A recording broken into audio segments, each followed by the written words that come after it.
Right, so now I have to stand up. Literally, from sitting, physically I need to get up.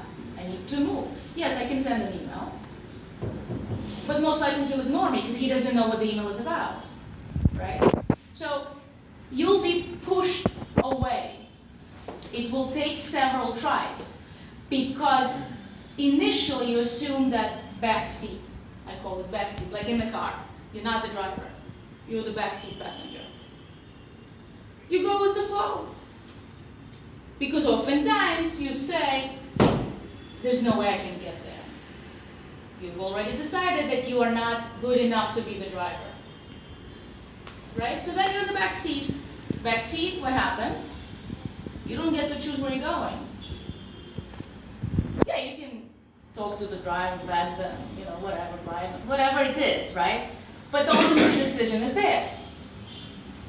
Or the driver can kick you out of the car, say, get out. Then you're walking home. But it's comfortable because the decision is not yours, therefore the failure is not yours. So oftentimes we take the easy route. We say, listen, I don't want any risk. Even if it's bad, it's not my responsibility. I'll suffer, but at least the guilt is not on me, right?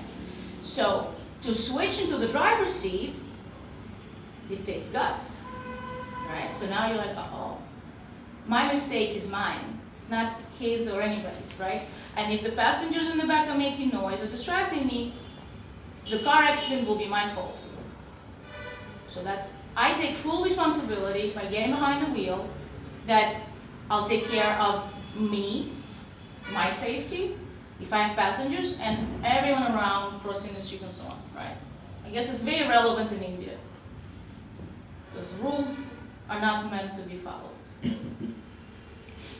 You drive spontaneous. It's spontaneous manifestation of how you feel today. But long story short, it's a joke because Europe is a little bit more, you drive, you respect the You live in the moment. The law is also for the moment. The law is all relative, correct.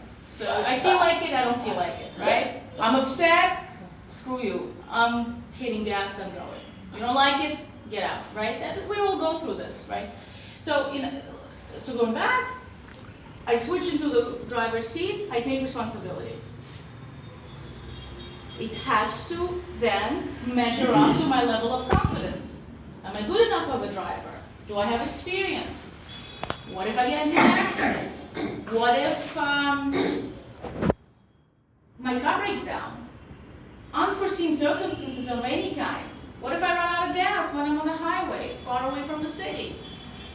Long story short, I have to prepare myself for this, at least psychologically. Maybe physically, I cannot always be ready for anything that comes. But psychologically, like I say, well, you know what? I'll give it a try. Right? That takes confidence.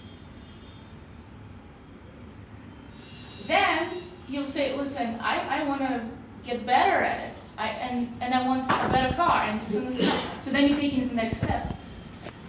So first you have this much confidence and you tried it. And you feel a little bit better, you go for the next, you upgrade. And so on and so forth. So that's the passive growth, right? So you're growing in it, whatever it is that you're doing. So it's professional, it can also be personal. Relationships, communication, people around, people we live with. If I need to face a difficult person in my life, at work or at home, how do I do it? Difficult meaning not that person's difficult, it's difficult for me to deal with that person. And those are the reasons why this person gets angry easily, or uses offensive language, or gets physical, or gets upset, which I don't like because I love him or her so much, I don't want them to get upset. Therefore, I'd rather not speak.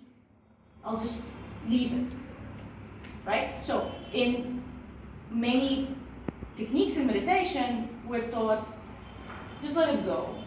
Just be, A lot of the times people interpret it as passiveness, right? They say, well, they told me to just drop it, I'm just dropping it. So there's a difference between being passive and being aware and letting go in awareness. There is a difference, huge difference, right? So let's look into this just a little bit. So when I'm passive means I'm in the back seat. You guys, whatever, not my problem. When I'm aware of the situation and I say, I cannot be driving today. I'm not feeling well. Maybe I had a medication or I'm feeling dizzy or something. I'm not getting behind the wheel. I'm not the driver today for a reason, and I take responsibility for the reason. So that's not, I'm in the back seat for a different reason than the other guy who is weak.